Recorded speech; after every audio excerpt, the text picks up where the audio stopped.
Social injustice है, उसका कारण, फंडामेंटल कारण यही है, शास्त्रों की जो बातें जो है उसको मिस इंटरप्रेट किया गया और उसके कारण एक वर्ग को ऐसा किया, दूसरे वर्ग को ऐसा किया, वर्ग भेद जो है और वर्ण भेद जो है वो शुरू हो गया। भले अपने प्रचार करते हैं injurious, smoking drinking is injurious to health और इट लीड्स टू क्रिमिनल अपने ऑफेंसेस बोलते भी, मगर उसको शक्ति नहीं हो पा रहा। इनहेरिटेंस है गॉड की powers, God qualities, but inherent personality है।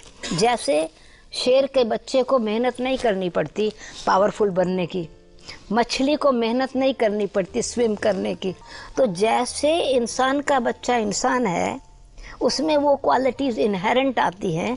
तो मैं परमात्मा की संतान हूँ तो मेरी क्वालिटी भी तो नेचुरल होनी चाहिए ना।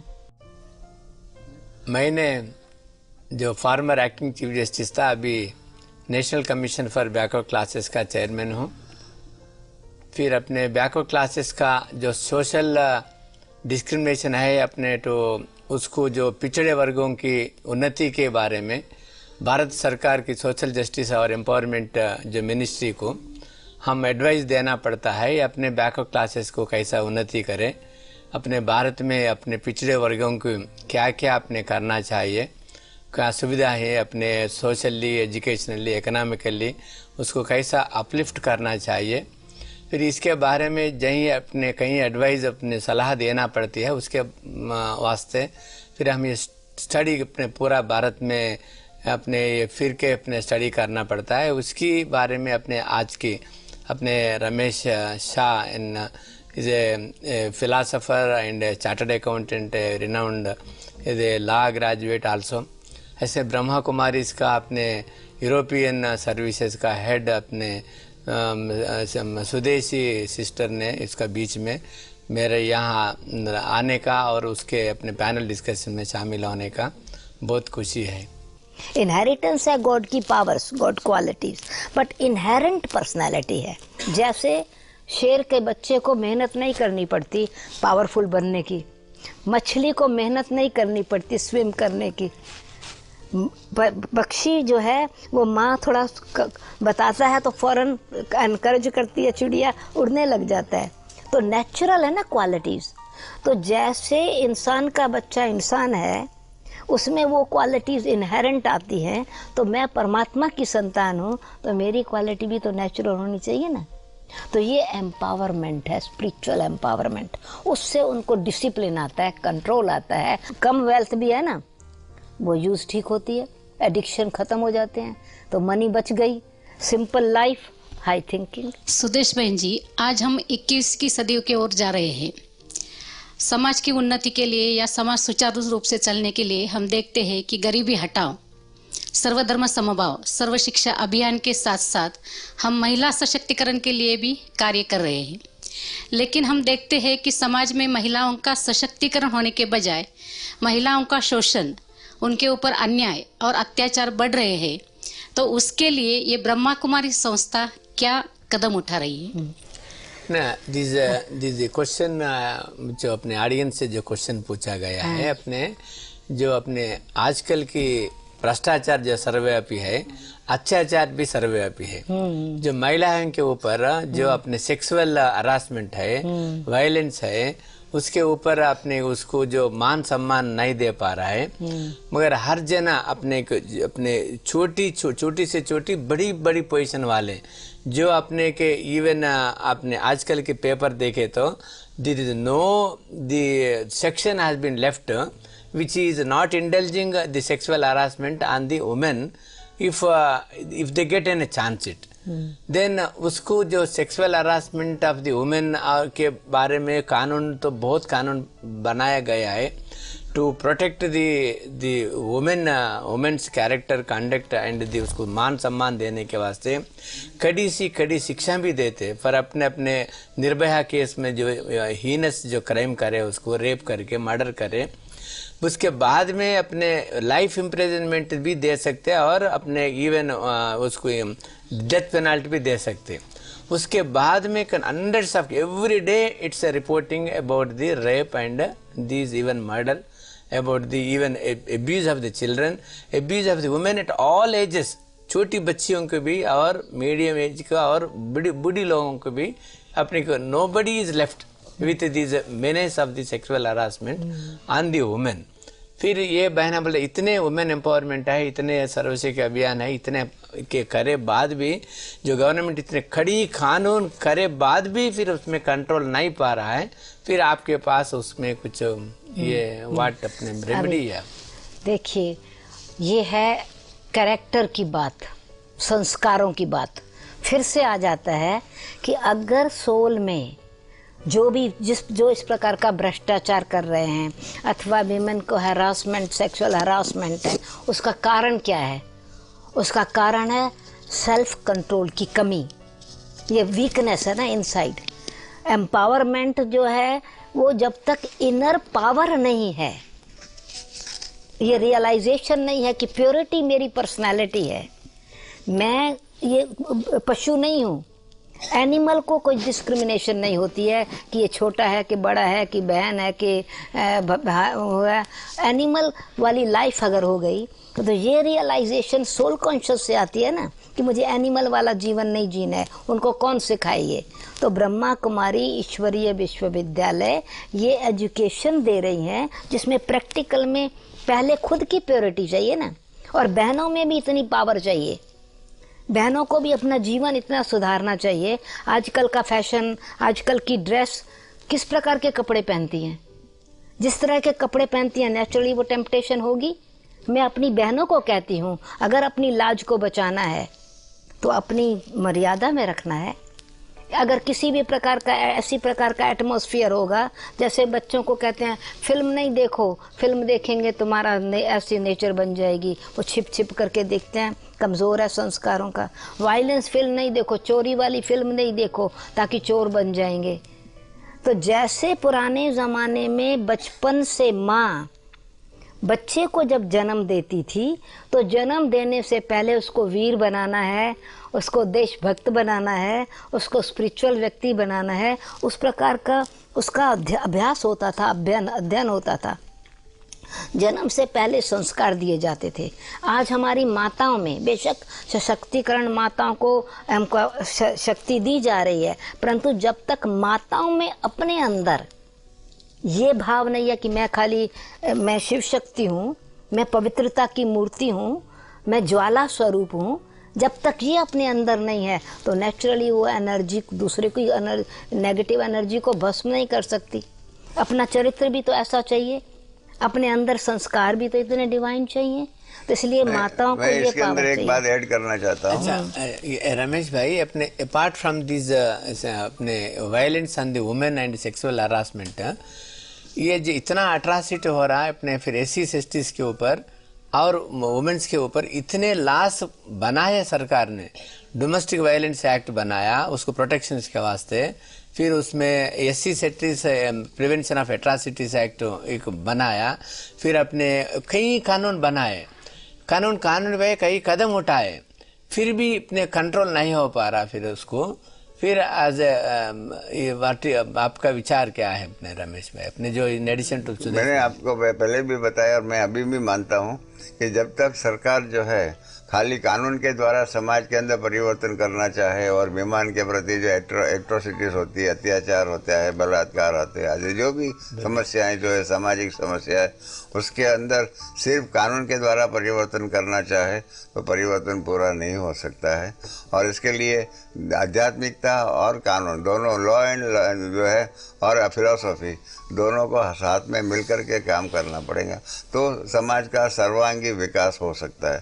समाज का सर्वांगी विकास खाली कानून के द्वारा या पैसे के द्वारा या उनको अच्छी नौकरी मिलाने से नहीं होगा, परंतु उनके जो मनोबल जो है, मन की शक्तियाँ जो है, मन का जो बल है वो उसको करना चाहिए। क्योंकि गीता में भी लिखा हुआ है, मनुष्यानाम कारणम मोक्ष बंधन है। मनुष्य मन का जो है उसके ही कारण उसका मोक्ष या बंधन आदि जो भी होता है मन के द्वारा ही होता है। तो इसके लिए उसके मन को पवित्र बनाने के लिए मन को सशक्ति उसका शक्ति करना चाहिए। बुद्धि जो है तमो प्रधान बुद्धि के बदले में शुद्ध बुद्धि बने, उस प्रकार का प्रयत्न करना चाहिए। और उसके अंदर जैसे बहन जी ने कहा, ये बात सही है कि आज के ज़माने में जो फैशन जो है, इस फैशन के द्वारा क्या हो गया है कि बहनें जो है जिस प्रकार के कपड़ा पहनती है, जिस प्रकार का व्यवहार करती है, इस प्रकार का जो भाई लोग भी जो है इस प्रकार का करते हैं। तो इसके कारण और एडवर्टाइजमेंट भी जो होती है वो भी इस प्रकार की होती है, बालों की शोभा कैसे बढ़े और ये मुख की शोभा कैसे बढ़े, उसका ही जीवन व्यवहार होता है उसका, क्योंकि कॉमर्शियल एस्पेक्ट ही हो गया है। जो सम्मान मनुष्य का सबका सर्वांगी विकास होना चाहिए और उस दृष्टिकोण से कारोबार करना चाहिए, और कॉमर्शियल दृष्टिकोण से नहीं परंतु स्पिरिचुअल एम्पावरमेंट के दृष्टिकोण से ही व्यवहार करें। चाहे बिजनेस करने वाले, चाहे सिखाने वाले, चाहे जो भी लेबर जो है, जो भी है, सबके अंदर सबका दृष्टिकोण बदलने की ज़रूरत है। और जब तक ये दृष्टि बिंदु सरकार ने नहीं बदला आध्यात्मिक शक्ति के द्वारा, तब तक ये कार्य जो है सरकार को जो इतनी मेहनत करती है हम अप्रिशिएट करते हैं। सरकार इतना खर्च करती है, इतनी मेहनत करती है, रिजर्वेशन करती है, क्या क्या सरकार ने कदम उठाए हैं, बहुत ही अच्छे कदम उठाए, परंतु जब तक मनुष्य के खुद की शक्ति, खुद की दृष्टि, खुद की वृत्ति, खुद का व्यवहार उसमें परिवर्तन नहीं हुआ है, तब तक दूर नहीं हो सकता। इसलिए जो बहन जी ने बताया वो बातें बहुत ही अच्छी है, परंतु मैं भी मानता हूँ कि आध्यात्मिक दृष्टिकोण से हमारे व्यवहार के अंदर हमारे जो शास्त्र आदि जो भी है, इन सब के अंदर भी इस प्रकार की बातें लिखी हुई है, परंतु जो लिखी हुई है बात को आज दुनिया वालों ने अनेक प्रकार के अर्थम अनर्थम भावो नित्यम, इस प्रकार के शंकराचार्य ने जो कहा है, इस प्रकार से अर्थ का अनर्थ कर दिया। भाव जो है, जो नित्य भाव, जो सदा का भाव जो था, उसको परिवर्तन कर दिया। इसलिए अर्थ और भाव दोनों में परिवर्तन हो गया, और इसी कारण क्या हो गया, अर्थ का अनर्थ हो गया, और भारत के भाव के बदले में क्या हो गया, भाव दूर हो गया। और इसके बदले में ये जो भी बातें जो बहन जी ने कही, प्रश्न करने वाले ने भी पूछा, इस प्रकार से होता है। तो इसलिए फंडामेंटल परिवर्तन करने की ज़रूरत है, और इसलिए ये जो कार्य होता है सब आध्यात्मिक फील्ड में काम करने वाले सभी का, मैं तो कहता हूँ सबको हमारा आह्वान है कि सभी आध्यात्मिक क्षेत्र में काम करने वाले जो है अपने छोटे छोटे जो भी मतभेद जो है, मनभेद जो है, उसको दूर कर करके जो इतना बड़ा सामाजिक कार्य जो है उसको करने के लिए आगे बढ़े तो अच्छा है। जो ब्रह्मा कुमारियाँ जो काम करती है उस कार्य को हम भी सभी सब मिल कर के कार्य करें। और इसलिए हमने सुना हुआ है विदेश के अंदर भी ये कार्य होता है, प्रयत्न करते हैं कि सभी जो भी धर्म नेताएं जो है वो सब मिल कर के कार्य कैसे करें। इस प्रकार की इसकी कॉन्फ्रेंसेस होती है, इस प्रकार की जो बातें होती है, इस प्रकार का भारत के भी धर्म नेताएं जो भी है मिलजुल कर के कारोबार करें, और आध्यात्मिकता के द्वारा समाज का उत्थान का कारोबार करें। तो धार्मिक नेताओं की भी एक फ़र्ज है, अपना मठ, अपना पंथ संप्रदाय को आगे नहीं बढ़ाना चाहिए, परंतु सबका सर्वांगी विकास करना चाहिए, सबका भला हो, इस प्रकार की भावना रखनी चाहिए। तो जो ब्रह्मा कुमारियाँ जो करती है, जो बहन जी ने बताया, बहुत ही अच्छी बात है। और भी बहन जी से हम बात सुनना चाहते हैं। और सुदेश बहन ji, executive, legislation, judiciary, three pillars of the constitution है। जो लेजिस्लेशन करते, एग्जीक्यूटिव अपने उसको इम्प्लीमेंट करते, उसको जो सही इम्प्लीमेंट हो रहा नहीं हो रहा, फिर अपने उसको जो ये हम डायरेक्शन देते सही इम्प्लीमेंट करने का जुडिशरी। मगर आज की जो भावना है दुनिया के भावना में, मगर जो लेजिस्लेशन करते वो लोग उसका लेजिस्लेशन का पालना नहीं करते, जो एग्जीक्यूटिव में रहते वो लोगों को सही तरीके से इम्प्लीमेंट नहीं करते, उसको जो अपने काली एक जुडिशरी के ऊपर अपने को फेथ है आपकी ये दुनिया में। अगर ये अपने ये इसका बारे में ना, जो सेक्सुअल हरासमेंट जो है इसमें धर्म भ्रष्ट हो गया, अपने कर्म क्षेत्र में उसका भी भ्रष्ट हो गया, अपने जो जुडिशरी में भी आजकल जुडिशरी के ऊपर फेथ है। अभी रिसेंटली अभी तो इश्यू एक उसके ऊपर भी एक एलिगेशन, झूठा एलिगेशन है, सच्चा एलिगेशन है, उसको अपने ड्यूरिंग द कोर्स अपने मालूम होता है। मगर इसके बारे में आपका जो ऑर्गेनाइजेशन में वैसा केसेस कभी भी आपको आपके उसमें उत्पन्न होता है, उसका वजह क्या कारण है? How you actually you are able to then really are achieving that there is no any harassment of the children or अपने women or abusement of the any human beings। देखो, चाणक्य नीति के हिसाब से शाम, साम, दाम, दंड और भेद, राइट। तो मनुष्य आत्माओं ने कोशिश की शांति से, कोशिश की धन संपत्ति से, कोशिश की डिसिप्लिन लॉ से, परंतु जब तक लाइफ का रहस्य नहीं समझा है, भेद मतलब कुछ वो नहीं, पॉलिसी नहीं, मेरा मतलब जब तक मैं इसको इस रीति से ले रही हूँ, जब तक जीवन की जीने का रहस्य नहीं समझा है, रस रियली नहीं समझा है, तो ये कंट्रोल पावर ख़त्म होती है। तो हमारे पास बचपन से जो भी आते हैं ना ब्रह्मा कुमारी ईश्वर विश्वविद्यालय में, ये क्योंकि संस्कारों को परिवर्तन करने की शिक्षा दी जा रही है ना, ये एजुकेशन है हमारी। और एजुकेशन में पहला सबक ही यही है कि मेरे को स्पिरिचुअलिटी के साथ प्योरिटी चाहिए, प्योरिटी में डिविनिटी चाहिए, डिविनिटी में रॉयल्टी चाहिए, और रॉयल्टी मेरी अथॉरिटी है। रॉयल्टी का मतलब मैं भिखारी नहीं हूँ, मुझे प्यार चाहिए, मुझे रिस्पेक्ट चाहिए, मुझे काइंडनेस चाहिए, मुझे सपोर्ट चाहिए, नहीं। मैं कौन हूँ? परमपिता परमात्मा की संतान हूँ, जो मैं पहले बता रही थी। तो यहाँ पर 4 स्टडी को, ये ब्रह्मा कुमारी ईश्वर विश्वविद्यालय में 4 सब्जेक्ट्स पढ़ाए जाते हैं।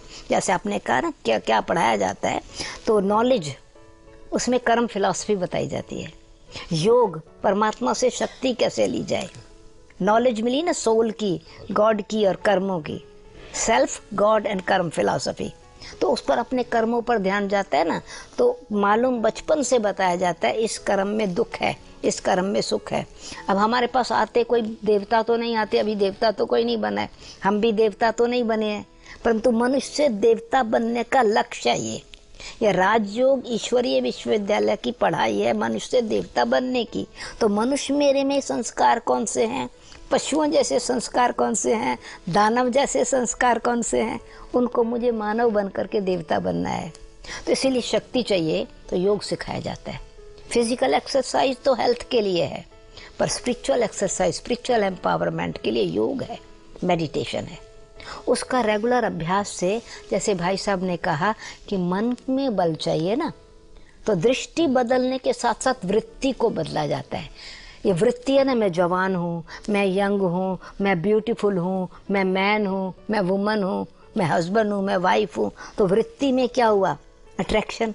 पर मैं आत्मा हूँ, तो नेचुरली सोल में, आत्मा में प्योरिटी है, आत्मा में लव है। तो वो अभ्यास करते हैं योग में। फिर तो नॉलेज को योग बनाते हैं, योग में प्रैक्टिस करते हैं, नॉलेज की प्रैक्टिस योग है, उस प्रैक्टिस की एप्लीकेशन धारणा है। तो तीसरा सब्जेक्ट है प्रैक्टिकल लाइफ, जिसको हम एम्पावरमेंट कहते हैं। प्रैक्टिकल लाइफ की एम्पावरमेंट है, क्यों खाली लॉ बनाया, उसको एग्जीक्यूट नहीं किया तो दंड देना पड़ा ना। पर दंड ना पड़े हमको, न कर्म की भोगना हो, न मनसा की भोगना हो, न समाज की डिसरेस्पेक्ट हो, रेस्पेक्ट फॉर द लाइफ हो, मनुष्य देवता बने। तो इसलिए उसके आधार पर हम सेवा कर रहे हैं। तो ये 4 सब्जेक्ट हम पढ़ाते हैं, जिस सेवा में एम्पावरमेंट का, उनको अपनी क्वालिटीज़ को पावर देनी है। ये है अपनी क्वालिटीज़ को पावर, नॉलेज, प्योरिटी, पीस और लव को। तो फिर नेचुरली इस प्रकार के केस नहीं होते हैं। तो सब कुमारियाँ, कुमार यंग आए, मैं भी आई, 16 साल की थी। हमारे परिवार 25 मेंबर, तो हमारे अड़ोसी पड़ोसी भी सब आए ज्ञान में। अच्छा, परिवार आते हैं, तो वो परिवार में यही संस्कार भर रहे हैं। तो अपनी बहनें भाई है ना, आपने कहा भाई बहन, ये रियलिटी ना एक्सरसाइज हो रही है ना इसकी, ये प्रैक्टिकल है। मतलब यहाँ पर पढ़ी नहीं, खाली पढ़ना नहीं है, अभ्यास करना है। तो क्योंकि वो एप्लीकेशन है ना लाइफ में, इसलिए ट्रांसफॉर्मेशन है। तो ये समस्या कम आती है। संस्कार हैं, अब लाखों में से कोई 1-2 केस ऐसे होते हैं, इसका मतलब ये है कि उनको अपने संस्कारों पर ध्यान दिलाया जाता है। ऐसा समझो कोई अपने पर कंट्रोल नहीं करता, कोई छुप छाप कोई काम कर लिया, रॉन्ग कर लिया, तो रियलाइज कराया जाता है ना उनको। जो भी है शास्त्रोकार का भी, जैसे बहन जी ने बताया, जीवन के अंदर लाइफ का होना चाहिए, कारोबार होना चाहिए। शास्त्रों में भी यही लिखा हुआ है। यजुर्वेद का पहला ही श्लोक है कि अगर हम कहते हैं कि अग्नि शीतल है और आपका अनुभव कहता है अग्नि गर्म है, तो आप अपने अनुभव को मानिए, हमारी बात को नहीं मानिए। तो शास्त्रकारों ने भी पहले से ही कहा हुआ है कि अनुभव प्रधान बनो, आप हर चीज़ का जीवन में अनुभव करते करते आगे बढ़ो। इस प्रकार का शास्त्रकारों ने भी जीवन के अंदर अनुभव को आगे रखा हुआ है और उसके आधार पर करना है, कारोबार करना है। इसके बदले में क्या हो गया, धर्म के शास्त्रकारों ने क्या मिस इंटरप्रेट कर दिया, इनको ये हक नहीं है, इसको ये हक नहीं, नारी को पढ़ने का अधिकार नहीं है, वेदों का अधिकार किसी एक ग्रुप को रहता है। इस प्रकार का जो समाज के अंदर जो डिस्टोर्शन हो गया और अन्य धर्मों वालों ने भी आकर के आक्रमण किया भारत के अंदर। इस प्रकार की बातों के कारण समस्या बढ़ गई।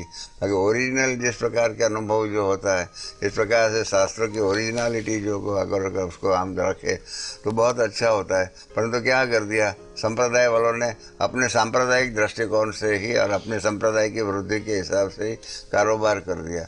इसके कारण ये समस्या होती है और उसके ही कारण उन्होंने समस्या के अंदर ये जो कोई आगे का है, पिछड़ी हुई जाति का, इस प्रकार से जाति भेद जो है वो इसी प्रकार से शास्त्रोकारों ने जो मेहनत किया, गलती किया, उसके आधार पर हो गया और उसमें कई स्वार्थी दृष्टिकोण भी आ गया।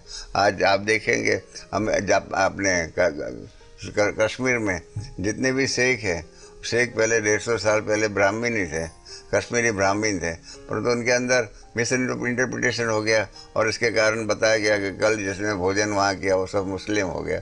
इस प्रकार का कर दिया तो इसके कारण क्या हो गया, डिस्क्रिमिनेशन हो गया, ट्रांसफ़र हो गया, कन्वर्ट करने की बात आ गई, इस प्रकार की बातें हो गई। तो अच्छा, वास्तव में धर्म परिवर्तन का ये अर्थ नहीं है। वास्तव में धर्म परिवर्तन का ये होता है बैड इंसान जो है उसको गुड इंसान करने का, कोई भी धर्म का हो।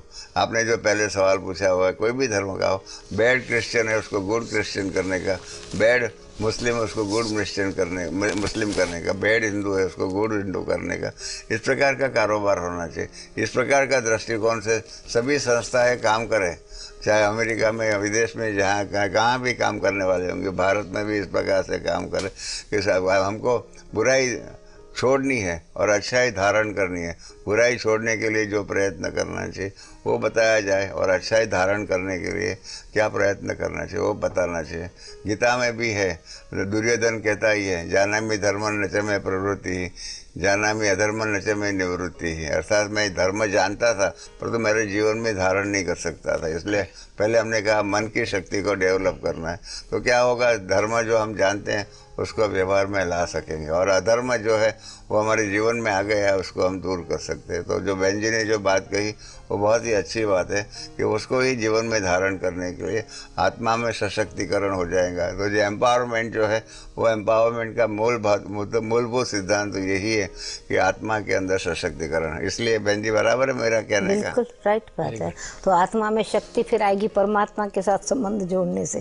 फिर योग भी चाहिए, जीवन में अभ्यास भी चाहिए।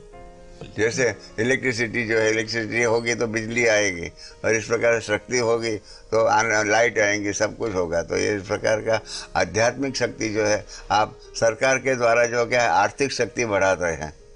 सरकार के कानून जितने भी आर्थिक शक्ति, जॉब रिजर्वेशन आदि जो भी है, और जो भी जब हर जगह पर रिजर्वेशन की बात आती है और उसके कारण क्या होता है, आर्थिक सशक्तिकरण हो गया परंतु स्पिरिचुअल एम्पावरमेंट जो है, आध्यात्मिक सशक्तिकरण नहीं हुआ है तो अब तक कुछ नहीं होगा। इसलिए दोनों बातों का समन्वय करें।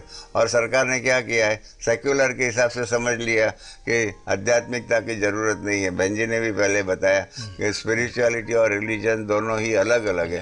इस दोनों अलग अलग जो बातें जो है उसको अगर समझ ले और इसलिए सेक्युलरिज्म के कारण आध्यात्मिकता को भी सरकार दूर कर देंगी तो कुछ भी होने वाला नहीं है। सरकार का इतना खर्चा जो है, इतना पुरुषार्थ है, इतना जो भी रिजर्वेशन आदि जो है, पढ़ाई कराना आदि, वो क्या तब तक नहीं होगा जब तक धर्म जो है उसका रिलीजन का जो है सच्चा अर्थ समझ न ले, सेक्युलरिज्म का सच्चा अर्थ नहीं समझ लेंगे तब तक ये कार्य सिद्ध नहीं होगा। इसलिए सरकार को भी अपनी नीति जो है, नीति अपना व्यवहार, अपने कानून आदि जो भी दृष्टिकोण जो भी है, ये secularism does not mean absence of philosophy. Life में फिलोसॉफी तो होनी चाहिए कि मुझे अच्छा इंसान बनना है, मुझे अच्छे इंसान बनना है, ये तो फिलोसॉफी ऑफ लाइफ। मुझे अच्छा बनना है, मुझे अच्छा व्यवहार करना है, अच्छा कर्म करना है और सबको सुख देने का है, सबको शांति देने की, ये अच्छाई की बातें हैं। वो अच्छाई की बातें जो है वो फिलोसफी के द्वारा ही आ सकती है। इसलिए फिलोसफी का कर्म और फिलोसफी को जीवन में व्यवहार में कर्म में लाना ही चाहिए। तो जो ब्रह्मा कुमारी के बारे में जो बहन जी ने बताया बहुत अच्छी बात है। हम भी मानते हैं कि आध्यात्मिकता का जो दृष्टिकोण जो है अगर सब में आ जाए, आध्यात्मिकता का सशक्तिकरण, सरकार भी दृष्टिकोण अपना बदली कर दे, जैसे हम भी चाहते हैं इंसान भी अपना दृष्टिकोण बदली कर दे, सरकार भी इस प्रकार के दृष्टिकोण बदली कर दे, तो इस प्रकार का कारोबार हो सकता है। कोई इम्पॉसिबल नहीं है, ऐसा मैं मानता हूँ। आपकी क्या मान्यता है बहन जी? बिल्कुल यही है ना, क्योंकि जब तक हम दोनों चाहिए, राज और नीति, धर्म नीति दोनों चाहिए ना। स्वधर्म में टिकने से, अब राजनीति क्या है, सरकार क्या है, राजनीति है। तो राजनीति में जब आध्यात्मिक नीति आ गई ना, तो जैसे फूल में सुगंध आ गई ना, फूल है सुगंध आई तो रियल बन जाएगा ना। तो जो हमारे भारत में हमारी, क्योंकि राजनीति की भावना ही यही है, प्रजा की पालना, और तो कुछ नहीं है। हमारी गवर्नमेंट और क्या चाहती है? जब हम कहते हैं प्रजा की पालना, अभी राजा नहीं है, प्रजातंत्र है, परंतु सबकी भावना तो ये हमारा देश उन्नति को पाए। तो हमारा देश मीन्स हमारे देश के रहने वाले, तो हमारे देश के रहने वाले तो हम सब कौन हैं? एक परिवार के हैं। तो पारिवारिक भावना अगर आ जाए तो एक दो के प्रति नेचुरल सपोर्ट रहेगी, वो एक भ्रातृभाव आ जाएगा, ब्रदरहुड ऑटोमेटिकली जो आपने कहा ना वो आ जाएगा। और फिर जो भी हम कर रहे हैं उसमें एक दो को सहयोग दे सकेंगे। जो आपने जो कहा ना, डेमोक्रेसी का भी सच्चा अर्थ समझना चाहिए, प्रजातंत्र का भी अर्थ समझना चाहिए। प्रजातंत्र का अर्थ ये नहीं है कि जो भी पॉलिटिशियन जो, क्योंकि हमेशा ही ये तो माना गया है कि power corrupts and absolute power corrupts absolutely. उस दृष्टिकोण से प्रजातंत्र के अंदर प्रजा ही सर्वश्रेष्ठ है, प्रजा के लिए हमको कार्य करना है, हम प्रजा के सेवक है। उस प्रकार का कार्य करके कारोबार रखे और इस प्रकार के दृष्टिकोण रखे, तो जो भी शासक वर्ग है, अमलदार जो मतलब ऑफिसर्स जो भी, वो इस प्रकार से करे। अंग्रेज ज़माने में भारत के अंदर जो कागज़ लिखते थे उसमें लिखते थे ऑन गवर्नमेंट सर्वेंट, मतलब मैं I am your obedient servant. इस प्रकार की भावनाओं के आधार पर ऑफिसर्स भी प्रजा को पत्रों का उत्तर देते थे। आज वो बात रही नहीं है। भाई साहब ने जो प्रश्न पूछा, न्याय अन्याय की बात के अंदर भी यही बात आती है, सोशल जस्टिस के अंदर भी आती है कि जो न्याय जो पिछड़े वर्ग जो है उसको अन्याय हो रहा है, वो अन्याय को दूर करने के लिए कारोबार करना है। इसलिए उसमें जुडिशरी भी काम में आ सकती है, उसमें सब भी आ सकता है। तो आपका जो जुडिशरी का जो अनुभव जो है, आप जो रिटायर्ड हुए acting chief justice of Andhra Pradesh high court, इसके आधार पर आप बता सकते हैं। ईश्वरया जी से पूछना चाहती हूँ कि हमारे देश में नर नारी समानता और कास्टिज्म न हो, इसके लिए क्या सरकार कर रही है? ब्रदर रमेश जी ने बोला, जो हर government servant is a public servant है, मिनिस्टर्स भी पब्लिक सर्वेंट है। As a chairman national commission I am also public servant है, क्योंकि पब्लिक सर्वेंट हर जना पब्लिक की सेवादारी है, मगर वो सेवादारी आज की दुर्भाग्य है, सेवादारी नहीं समझ रहा। क्योंकि जो अपने जो इलेक्टेड अपने पर्सन्स है, अपने एमएलए एमपीस है, जो एग्जीक्यूटिव है, फिर अपने में भी अपने जुडिशरी में भी है, फिर अपने we are all public servants only. मगर पब्लिक सर्वेंट्स की और उसको में न्याय देना चाहिए, दो इक्वल जस्टिस, हर जस्टिस पाना हर एक आदमी का, हर एक नारी का, हर एक नर का समान अपने न्याय होने का वो का हक है, न्याय पाने का वो का हक है। मगर न्याय की परिभाषा में भी एज रमेश भाई जी ने अपने बोला, न्याय की परिभाषा है इक्वालिटी बिफोर लॉ। अपने सोशल इकोनॉमिकल पॉलिटिकल जस्टिस, इसमें भी कॉन्स्टिट्यूशन में एक सेंटेंस है इक्वालिटी बिफोर लॉ माना। उसमें इसमें क्या करते हैं, इक्वालिटी बिफोर लॉ में उसमें जो अपने धनवान को उसमें ज़्यादा टैक्स डाल सकते, फिर अपने उसको जो भी है उसको लैंड है तो लैंड एक्वायर करके उसको भी गरीब लोगों को दे सकते। वो इक्वालिटी बिफोर लॉ लाने के वास्ते कई कदम उठा रहा गवर्नमेंट ने, क्योंकि अपने को इन्होंने बैंक्स नेशनलाइजेशन हुआ, फिर अपने this even the land acquisition हुआ, फिर बाद में फिर अपने ये अलॉटमेंट ऑफ द लैंड्स हो रहा है, सोशल एजुकेशनल इकोनॉमिकल डेवलपमेंट में कई अपने प्लान्स रच रहा है, 5 years प्लान्स भी रच रहा है। ये पूरी कदम उठा रहा, मगर जो ऑन दी होल जो आप आज की चर्चा हुआ, फिर भी पिछड़े वर्गों की उन्नति नहीं हो पा रहा। अपने महिलाओं के जो अत्याचार, अपने को अपने चिल्ड्रन के बालिकाओं के भी अत्याचार हो पा रहा, उसको अपने कैसा रोक पहना रहा, वही बात फिर चर्चा हो रहा, फिर कानून के तरफ उसको शिक्षा दे रहा, फिर भले जेल में भेजा रहा, मगर फिर भी अपने कंट्रोल नहीं हो पा रहा। उस वास्ते आज इतनी अच्छी जो चर्चा अपनी हो रहा है, अपने एक वेरी ग्रेट फिलासफर एंड ये chartered account, renowned chartered account and ये शास्त्रों की भी अथॉरिटी है। एज ए प्रैक्टिकल सिस्टर अपने यूरोपियन कंट्रीज़ का डायरेक्टर है ब्रह्मा कुमारी इसका, और भारत में भी बहुत मशहूर अपने बहना है सिस्टर सुदेश जी ने। इसका जो अपने इतने अच्छी चर्चा हुआ, सब समस्याओं का समाधान सही भी हो सकता है, which is acceptable for all religions, Hindus Muslims ईसाई को भी। एक स्पिरिचुअलिटी के आधार पर सशक्तिकरण हो सकता है, फिर समाज की उद्धरण हो सकता है, फिर अपने जो भेदभाव अपने ब्रदरहुड भी हो सकता है, नेशनल इंटीग्रेशन भी हो सकता है। एक समान जो राज्य है अपने राम राज्य, अपने रमेश जी ने बोल रहा जो राम राज्य माना, फिर अपने को सबको जो प्रजा का जो अपने राजा राम ने जैसा पालन किया, वैसा राज भी अपने गांधी महात्मा जी ने एक अहिंसा नॉन वायलेंस दो अपने पावर से जो स्वतंत्र दिला है। मगर आदमी को जो सशक्तिकरण से अपने आदमी को अपने संस्कार परिवर्तन से ये अपने को ज्ञान जो अपने सुदेश बहनी जी ने बोला, जो ज्ञान वो spiritual knowledge, empowerment of the self, जो actually we have to distinguish differentiate between the bodily and this being. अपने जो अंदर जो अपने जो हर आदमी में जो शक्ति है, जो एनर्जी है, जो अपने जो लाइट है, फिर अपने ये अपने बहन जी जो है ना, ये अगर ये एजुकेशन सही भी अगर सरकार की अगर अपने एक स्पिरिचुअल नॉलेज आपने अगर इंट्रोड्यूस करे भारत की सरकार, और अपने हर डिपार्टमेंट में भी ऐसा जो ट्रेनिंग प्रोग्राम्स दिलाए, फिर इसको सशक्तिकरण करे, मैं ही समझता हूँ सही भी नारी के ऊपर अत्याचार और बहुत से बहुत कम हो जाएगा और अपने बंद भी हो जाएगा।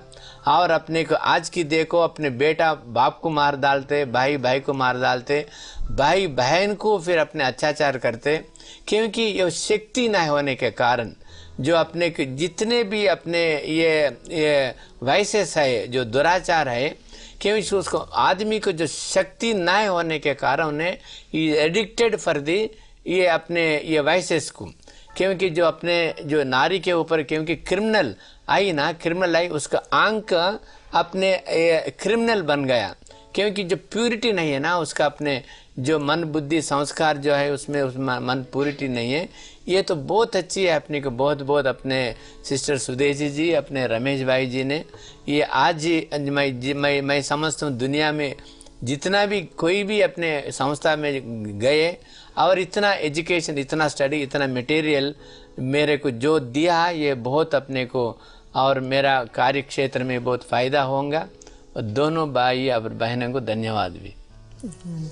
आपको भी बहुत धन्यवाद। आप और हम चाहते हैं कि आपका कमीशन जो है ना, वो कमीशन जो ब्रह्मा कुमारी इसकी जो बातें हम लोगों ने सुनी, इस बातों को लेकर के व्यवहार करे और इस प्रकार से सरकार और हम आध्यात्मिकता के फील्ड में काम करने वाले जो भी सोशल वर्कर समझो और उस प्रकार से काम करे तो बहुत ही अच्छा हो सकता है समाज का।